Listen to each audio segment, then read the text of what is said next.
Di dalam Al-Quran, di dalam surat Ar-Rum ayat 41, Allah berfirman,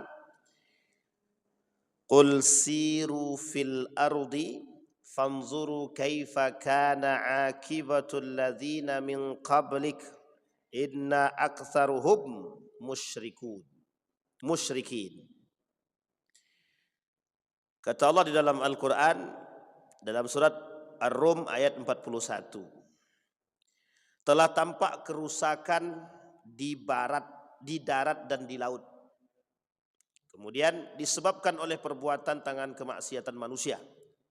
Supaya Allah merasakan, kata Allah, supaya mereka merasakan sebagian daripada akibat perbuatan mereka, agar mereka kembali kepada jalan yang benar. Maka Allah sekali-sekali tidaklah berlaku zalim kepada manusia, akan tetapi merekalah yang berlaku zalim terhadap diri mereka sendiri. Fama kana Allahu liyuzlimahum walakin kanu anfusahum yazlimun. Kata Allah, Allah tidak menganiaya satu kaum kecuali mereka menganiaya diri mereka sendiri. Zaharal fasad fil barri wal bahri bima kasabat aydin nas liyuziqahum ba'dalladzi aminu bi anfusihim la'allahum yarji'un.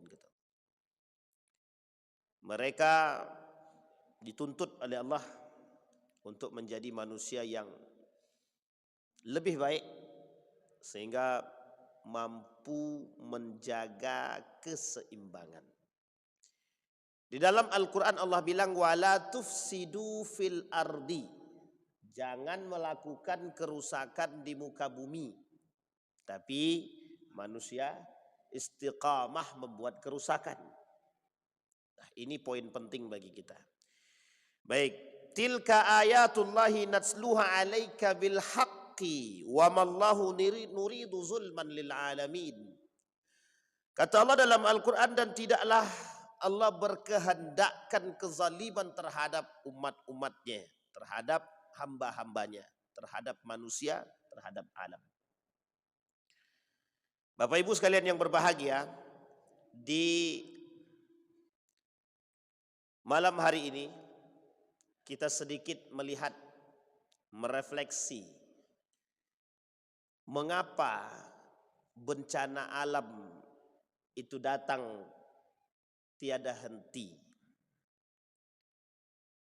Kalau kita berbicara tentang persoalan musibah atau bencana, katakanlah bencana tersebut banjir, longsor, kebakaran.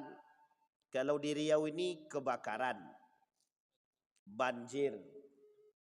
Kalau di Sumbar itu longsor, banjir. Kalau di Yogyakarta, di Jawa tuh gempa, gunung meletus, tsunami. Hari ini 4, ya baru-baru inilah 4 kota. Aceh, Sumatera Barat, Sumatera Utara.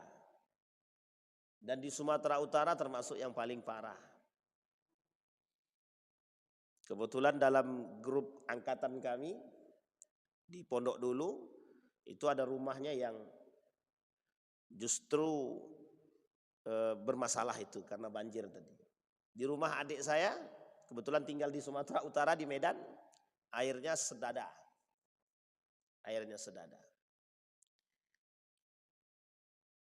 Bapak Ibu sekalian yang berbahagia, pernah saya melihat satu tulisan yang harus kita amati dan cermati bersama. Mungkinkah musibah itu karena kemaksiatan? Adakah kaitan antara kemaksiatan dengan musibah? Ini yang harus kita pahami. Sekarang kita perhatikan baik-baik. Secara garis besar, kalau kita melihat yang pertama zina, itu sudah biasa hari ini. Kalau kita melihat maling, pencurian, begal, pembunuhan biasa. Kalau kita lihat ribawinya global, internasional, satu negara. Kalau kita melihat kezaliman yang lain, kemaksiatan yang lain, korupsinya sampai ada yang mengatakan 98%. Ini yang mengatakan ini perlu juga divalidkan kembali. Tapi bukan tanpa alasan. Mungkin dia mengatakan saking banyaknya pelaku korupsi di negara ini, hampir sulit ditemukan orang yang tidak korupsi. Itu bahasa dia. Kalau kita mungkin persentase kan mungkin 60-70% pelaku semua itu pelaku korupsi. Artinya semuanya kezaliman. Sekarang kita lihat. Kaum Nabi Saleh, apa kezaliman yang mereka lakukan? Yang pertama, tidak mau beriman kepada Allah. Ini tidak beriman. Tidak percaya kepada Allah. Tapi pertanyaannya, apakah mereka beragama Islam? Tidak. Justru Nabi Saleh datang untuk memberikan risalah yang baru bagi mereka. Untuk menyembah Tuhan yang satu. Mereka berpaling. Kata mereka kepada Nabi Saleh, tunjukkan kelebihanmu karena engkau berasal dari manusia biasa. Karena Nabi Saleh berasal dari manusia yang biasa, maka kata mereka tunjukkan kelebihan. Seperti nabi-nabi sebelumnya. Ditunjukkan sama Nabi Saleh. Keluarlah onta Nabi Saleh. Yang Allah abadikan dalam Al-Quran. Apa dasar Allah mengabadikan dalam Al-Quran? Agar umat manusia terkhususnya orang muslim mengetahui betapa Allah itu memberikan sesuatu kepada orang yang betul-betul beriman. Karena ketika itu menunjukkan kelebihan dan menunjukkan bahwa Allah itu Ahad dan Esa, tidak bisa seperti sekarang.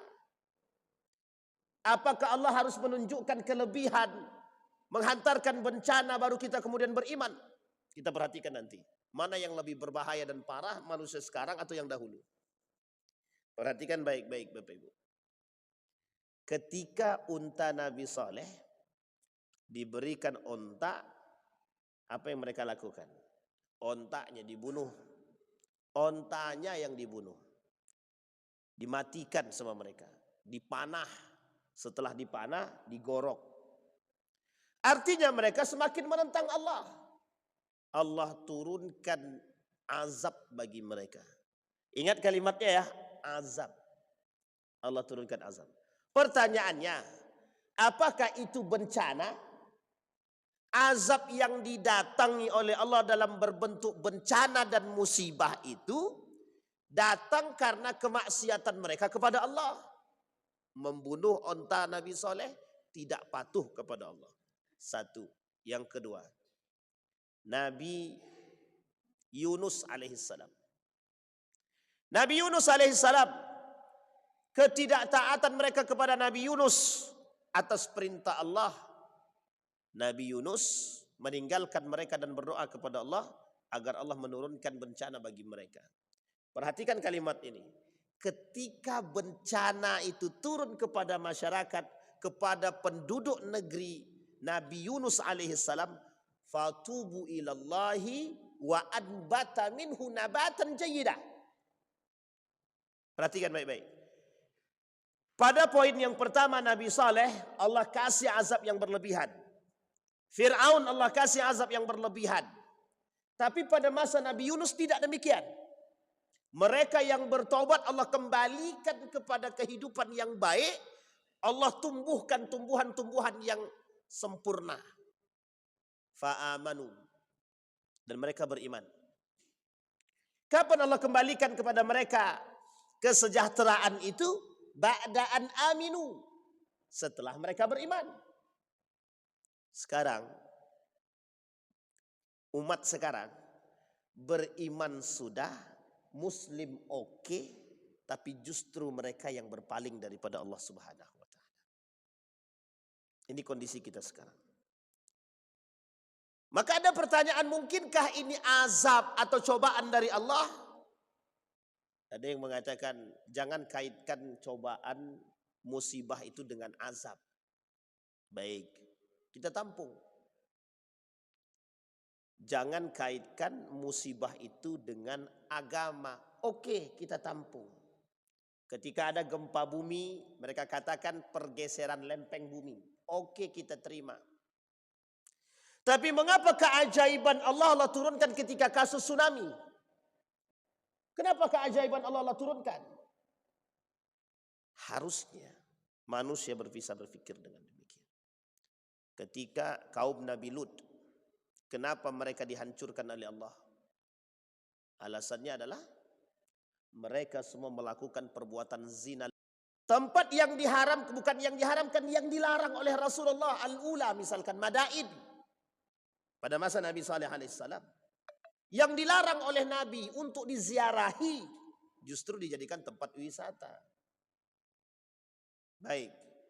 Kita akan mengurai sesuatu yang berkaitan tentang iman, musibah, dan kemaksiatan.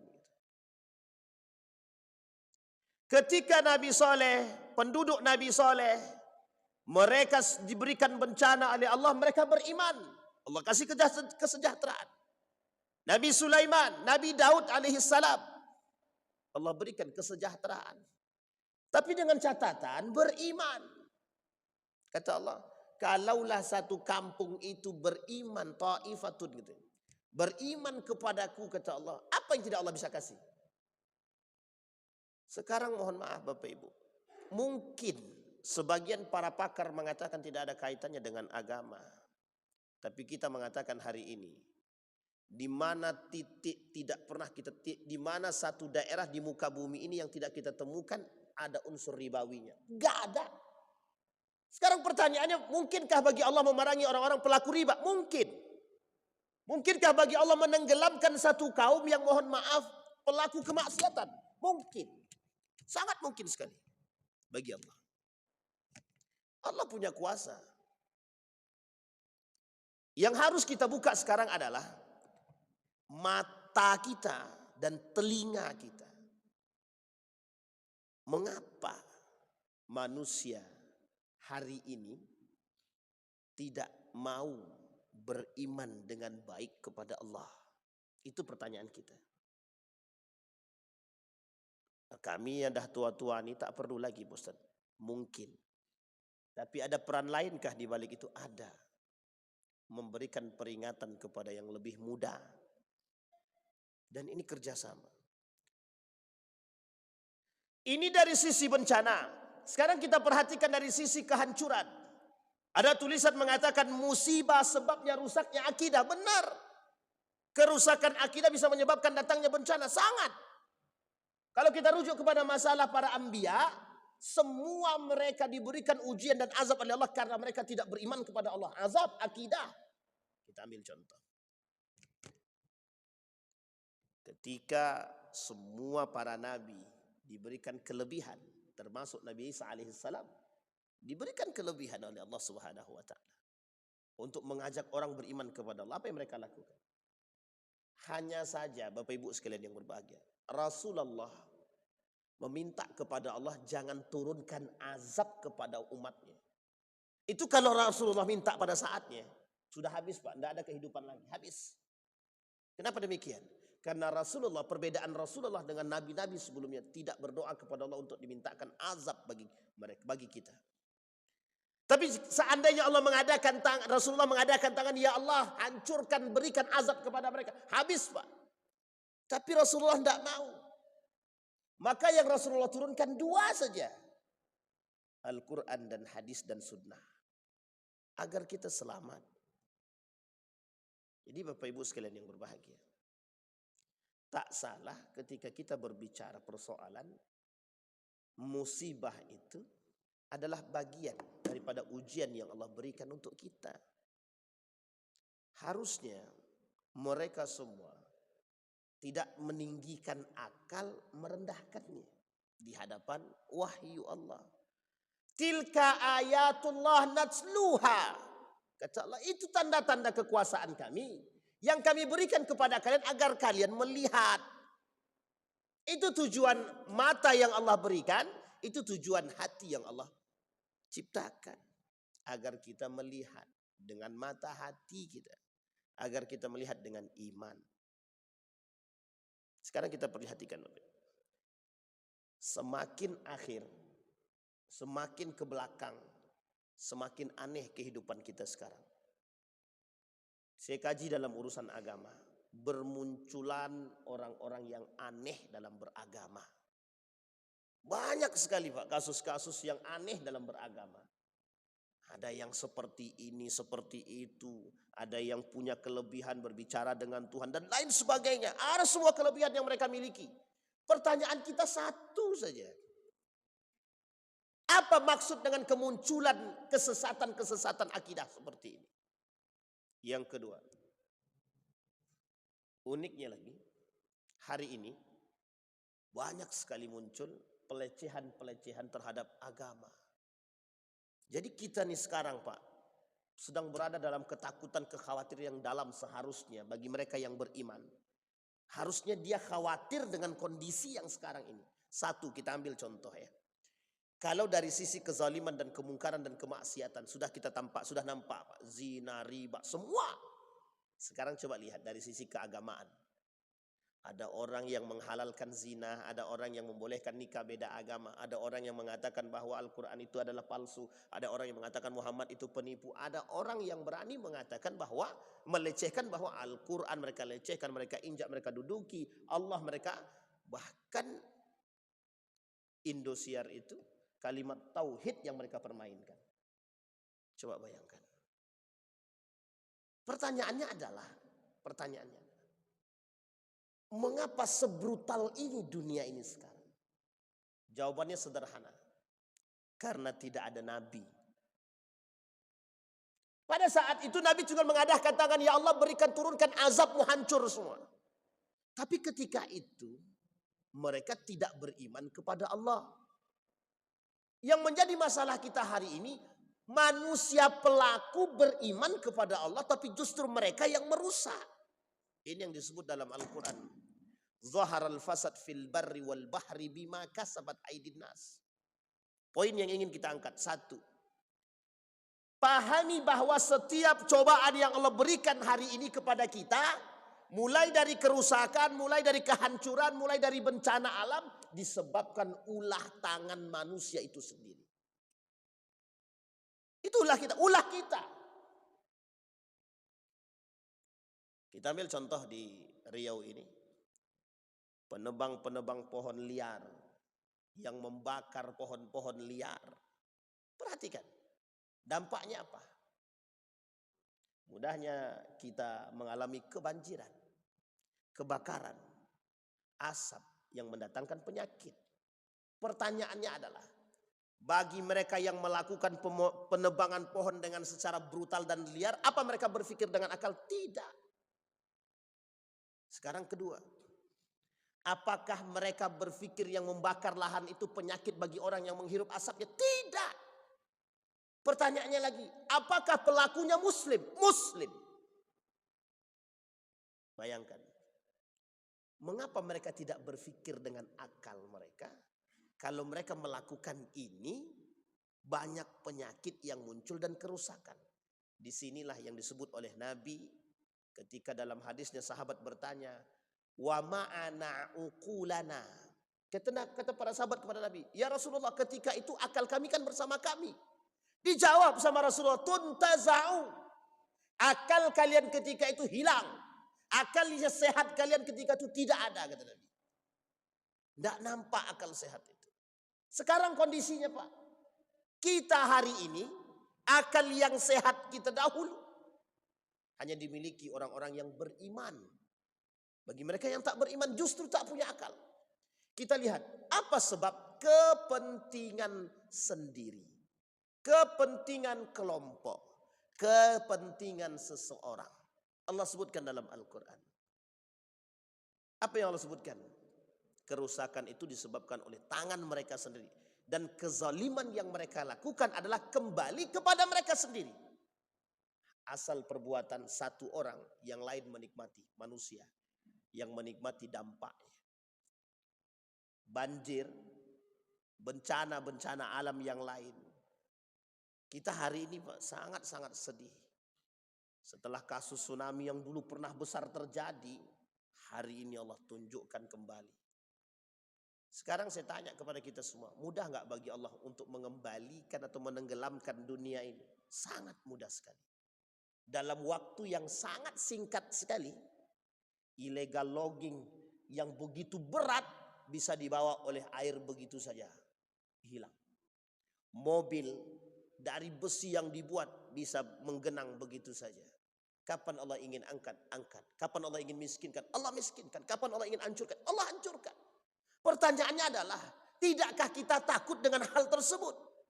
Meskipun datangnya cuma sekali setahun atau mungkin beberapa tahun baru datang, tapi tidakkah kita takut? Tidakkah kita khawatir? Artinya apa? Bagi orang beriman, dia akan melihat yang namanya musibah akan menjadi ujian bagi orang-orang beriman. Nah, orang beriman melihat musibah itu akan menjadi poin penting untuk pengangkatan derajat. Manusia lalai dengan Allah, Allah kasih, Pak. Apa yang kalian mau dari dunia Allah kasih. Tapi ketika Anda lalai daripada aku, kata Allah, Allah ambil semua. Manusia cuma bisa gigit jari. Ada yang sanggup mengambil mobil yang tergenang? Tidak ada. Ada yang sanggup mengambil kayu-kayu illegal logging yang tergenang? Tidak ada satupun, Pak. Satupun tidak ada yang berani. Tapi mengapa mereka sebelum kejadian itu merasa berkuasa di hadapan Allah, seolah-olah semua itu mereka lakukan demi kepentingan mereka sendiri. Bapak Ibu sekalian yang berbahagia, saya kembalikan kepada kasus. Pertanyaan kita sekarang adalah, bisakah musibah itu merusak akidah kita? Bisa. Satu, kalau kita mengatakan musibah itu disebabkan karena bencana alam. Ingat Bapak Ibu, bencana alam tidak akan pernah terjadi kalau tidak kehendak Allah. Tidak akan terjadi, tidak akan. Ini titik temunya, Pak. Maka musibah, bencana alam yang terjadi bukan hanya karena faktor ilmiah. Kalau Allah berkehendak berkata tidak, tidak. Kalau Allah berkata iya, iya. Sekalipun sudah saatnya. Kalau Allah kata tidak, tidak. Ini akidah. Jangan rusak akidah orang-orang mukmin dengan mengatakan, oh ini bencana alam, oh ini karena geseran lempeng bumi. Bukan. Kalau Allah berkehendak sekalipun terjadi pergeseran lempeng bumi, Allah kata tidak akan terjadi gempa. Dan ini kekuatan keimanan yang harus ditanam. Maka di satu sisi keilmuan harus dibarengi dengan iman. Satu sisi bencana alam muncul karena penyebabnya alam, betul. Tapi satu sisi itu kehendaknya Allah yang harus kita pahami. Orang beriman harus berani menangkap ini. Orang beriman harus meninggikan ini. Ini akidah. Kalau kita pahami banjir bukan karena Allah, kalau kita pahami semua bencana alam bukan karena Allah, kapan kita berimannya? Sehingga mohon maaf, orang yang dalam kondisi beriman yang dapatkan ujian, mereka lah orang yang diangkat oleh Allah derajatnya. Nah, inilah yang disebabkan musibah menyebabkan dangkalnya akidah. Musibah menyebabkan hilangnya akidah. Kenapa? Manusia ketika mendapat musibah bukan justru datang kepada Allah, tapi justru datang kepada manusia. Coba perhatikan secara spontan. Ketika mereka mendapatkan kenikmatan, mereka berfoya-foya. Tapi ketika dapat musibah, Allah, astagfirullah, astagfirullah. Itu kalimat yang spontan mereka ucapkan. Kenapa? Sesungguhnya orang yang beriman itu tahu dia tempat kembali. Tapi ketika mereka berada dalam nikmatnya dunia, mereka melupakan Allah Subhanahu wa taala. Maka tak salah ketika Nabi bilang, jalur masuknya manusia ke dalam neraka itu 3. Pintu masuk neraka itu 3. Yang terakhir ada muta'atillah, tidak taat kepada Allah. Sekarang kita lihat bagaimana cara Allah menghancurkan satu negeri. Ketika satu negeri bekerja sama berpaling daripada Allah. Ketika satu negeri bekerja sama berpaling daripada Allah. Sekarang saya tanya kepada Bapak Ibu, kondisi itu kita temukan nggak? Apakah kita temukan kondisi itu sekarang? Orang-orang yang bersekongkol untuk menentang Tuhan. Ada kita temukan. Bahkan hari ini peran agama semakin dikerucutin, semakin diperkecil. Karena mereka melihat peluang lebih besar untuk memperkaya diri dan menguasai dunia. Bapak Ibu sekalian yang berbahagia.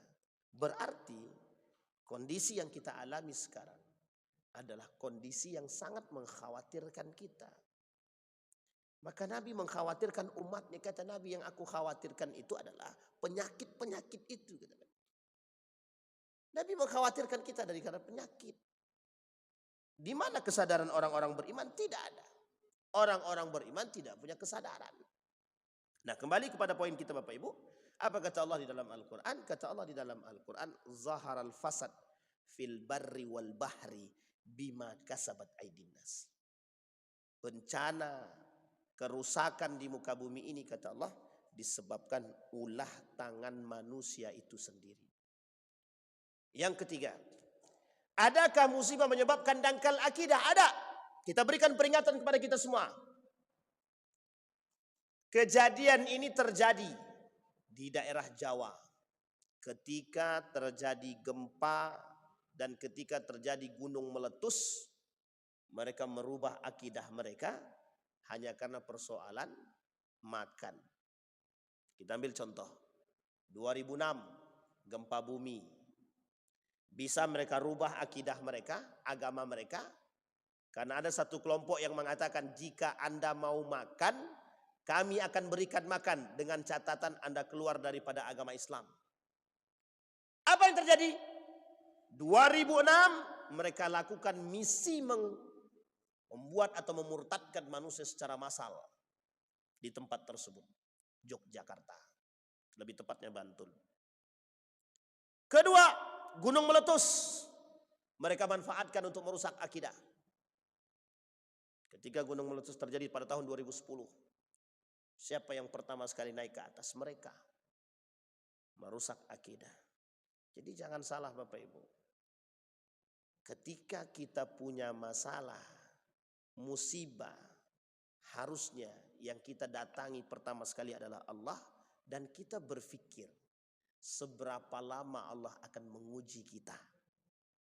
Ini poin penting bagi kita. Maka apa kata para ulama? Kezaliman yang dilakukan oleh manusia di muka bumi ini merupakan realita dari rusaknya akidah manusia itu sendiri. Kata Allah dalam Al-Quran, yang tidak beriman kepada Allah. Kata Allah bahkan mengatakan, wa in aradna an nuhlikal qauma, kalau kami ingin menghancurkan satu kaum, kata Allah. Apa sebab Allah ingin menghancurkan satu kaum? Ketidakberimanan mereka. Mengapa Allah mencabut keberkahan mereka? Allah karena mereka tidak beriman. Barakatum minas sama'i wal ard. Kalau seandainya satu kampung itu mau beriman kepadaku, kata Allah, aku turunkan barakat minas sama'i wal ard. Bagaimana Allah menurunkan keberkahan ribawinya jalan? Bagaimana Allah mau menurunkan keberkahan zinahnya terang-terangan? Bagaimana Allah menurunkan keberkahan korupsinya ditampakkan? Bagaimana Allah mau menurunkan keberkahan kemungkarannya justru menjadi poin utama sebagai para pelaku-pelaku saat ini. Bapak Ibu sekalian yang berbahagia. Kata Syekh Abdurrahman As-Sa'di dalam kitab Taisir Karim Ar-Rahman, bahwa segala musibah yang menimpa manusia, baik yang terjadi pada dirinya, hartanya, anak-anaknya dan keluarganya, dan yang lain, tak bukan disebabkan oleh maksiat yang pernah mereka lakukan kepada Allah. Berarti Pak Ustadz, orang-orang yang sedang dalam bencana itu karena mereka maksiat kepada Allah. Bukan mereka, tapi kita. Bukan mereka, tapi kita. Ini poin penting untuk kita pahami. Ustadz, janganlah begitu. Mereka sedang dalam bencana, benar. Kita datang untuk memberikan peringatan kepada kita semua. Betapa dahsyatnya ketika Allah menurunkan bencana bagi kita. Betapa dahsyatnya ketika Allah menurunkan musibah bagi kita. Apa yang harus dilakukan oleh umat muslim? Satu, Ketika Allah menurunkan musibah bagi kita, yang harus dilakukan oleh seorang muslim yang pertama, bertawakal kepada Allah, kembalikan masalah itu kepada Allah. Wasta'inu bis sabri was salah, minta pertolongan kepada Allah dengan sabar dan salat. Apa yang bisa dibuat oleh manusia ketika banjir demikian? Jangankan mohon maaf, superhero pun tak sanggup.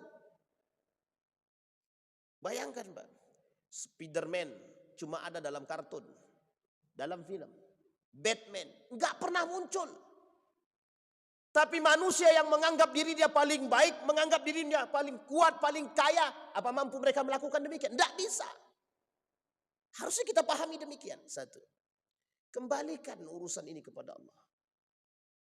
Yang kedua, perhatikan apa yang telah kita lakukan. Musibah, maksiat, kemungkaran apa yang telah kita lakukan. Yang harus kita kembalikan kepada Allah. Bertaubatlah, muhasabah. Yang harus kita lakukan. Berbenah diri. Ini penting bagi kita untuk berbenah. Kalaulah riba ini menjadi poin besar yang akan memerangi setiap orang.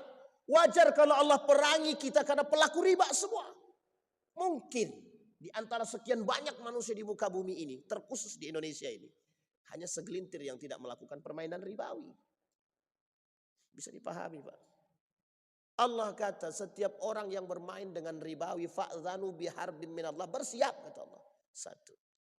Bahkan dalam riwayat dalam ayat yang lain, wa in aradna an nuhlikal qauma, kalau kami ingin menghancurkan satu kaum kata Allah, mudah bagi kami. Itu karena mereka bermaksiat kepada kami kata Allah. Artinya apa? Tinggalkan maksiat. Makanya Allah masih sayang dengan Riau ini Pak. Jujur aja.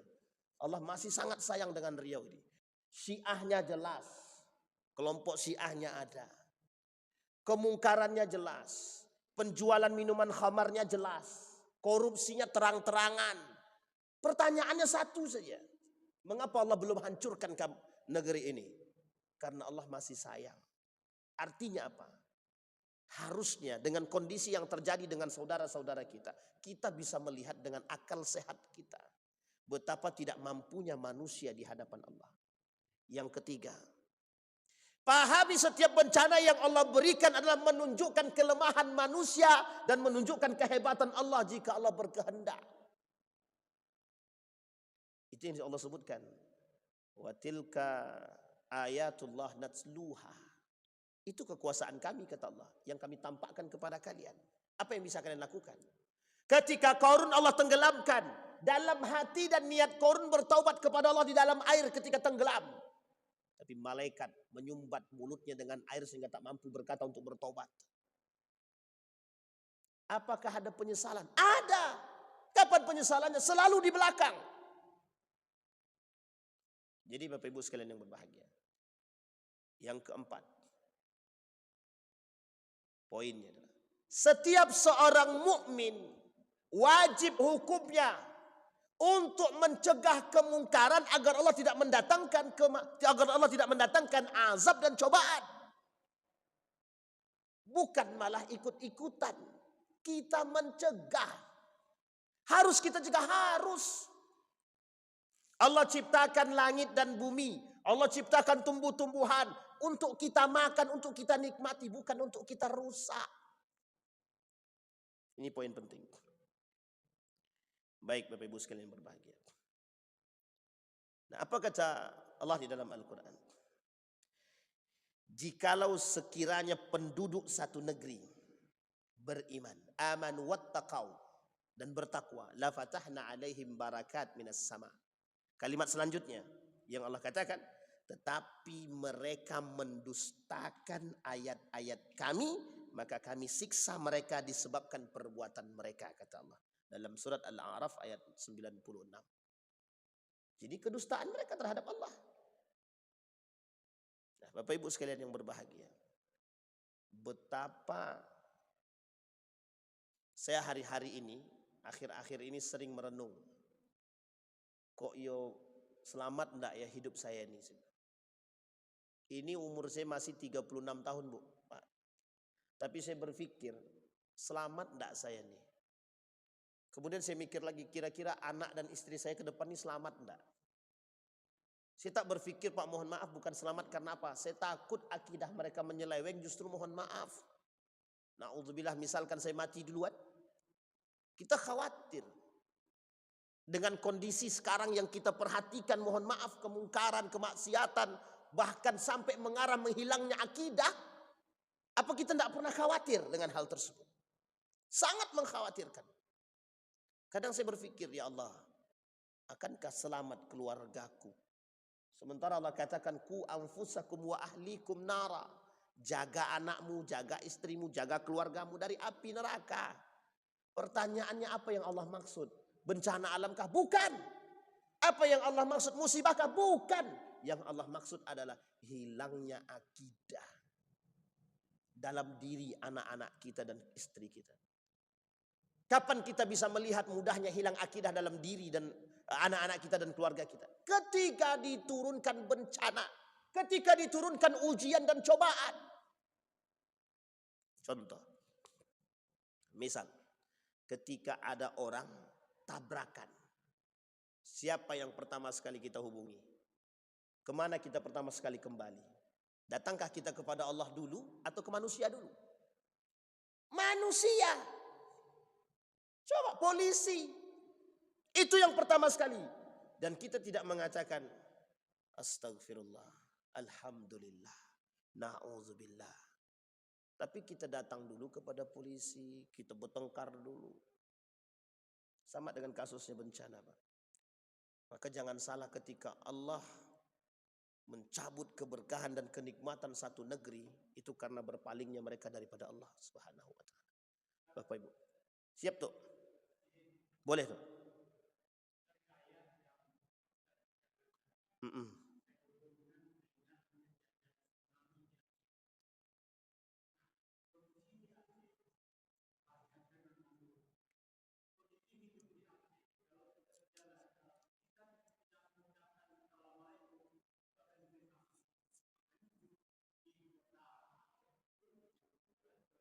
Serambi Mekah.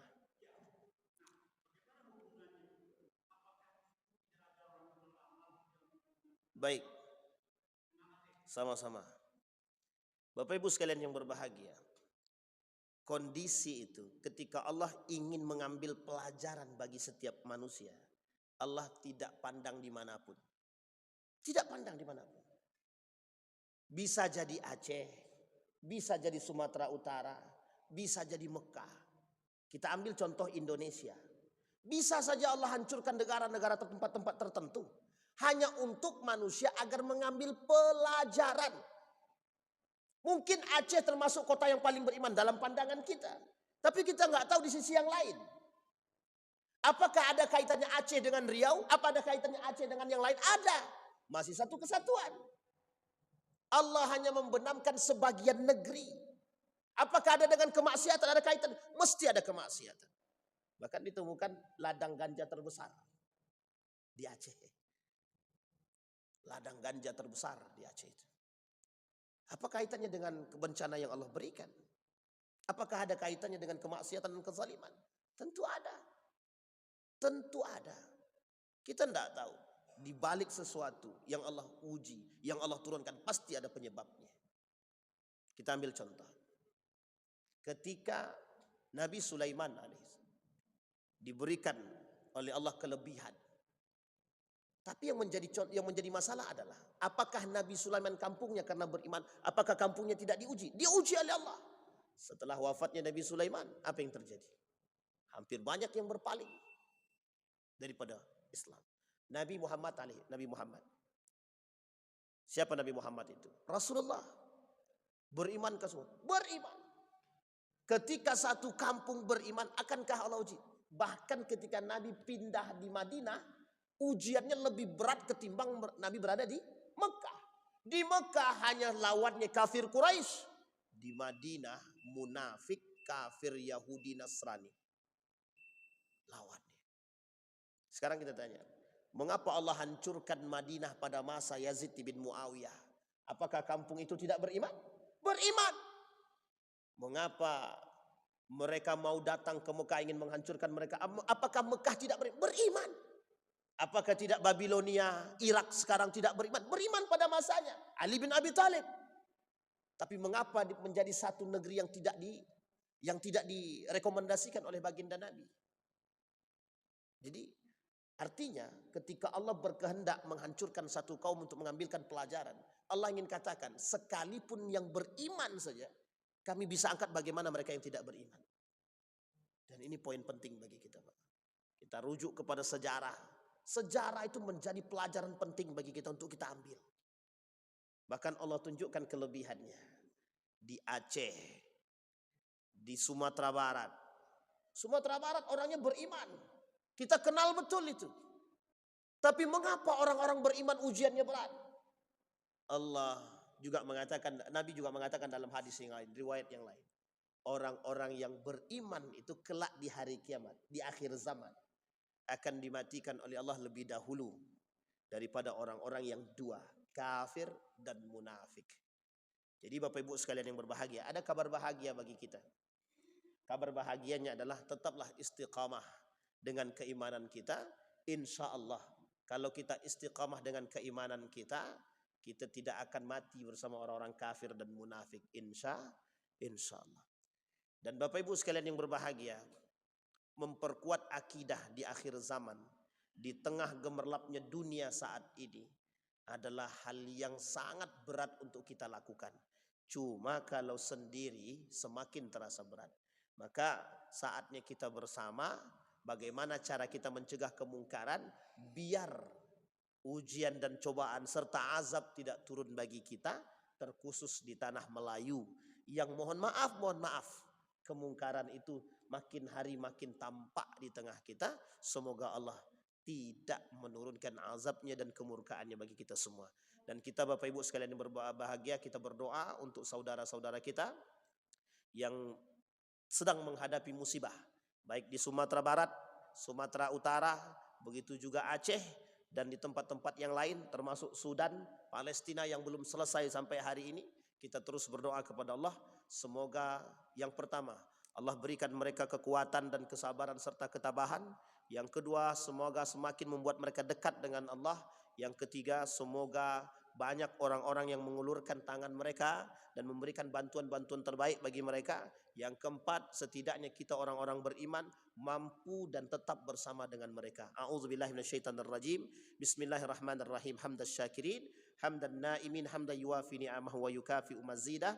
Ya Rabbana lakal hamdu kama yanbaghi li jalali wajhikal karim wa azimi sultanik. Allahumma inna ala dzikrika wa syukrika wa husna ibadatik. Allahumma inna nas'aluka khaira hadzal makan wa khaira ma fihi wa khaira ahli, wa na'udzubika min syarri hadzal makan wa syarri ma fihi wa syarri ahli. Allahumma rzuqna rizqan halalan tayyiban mubarak wa anta khairur raziqin.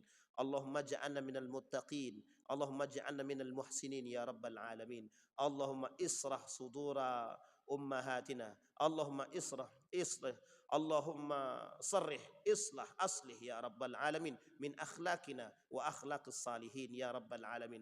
Allahumma ja'alna minas su'ada'il maqbulin wa la taj'alna minal ashqiya'il mardudin.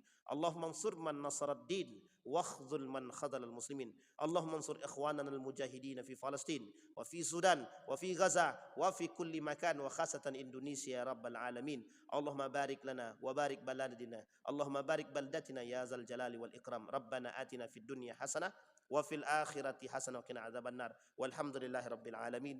السلام عليكم ورحمة الله وبركاته.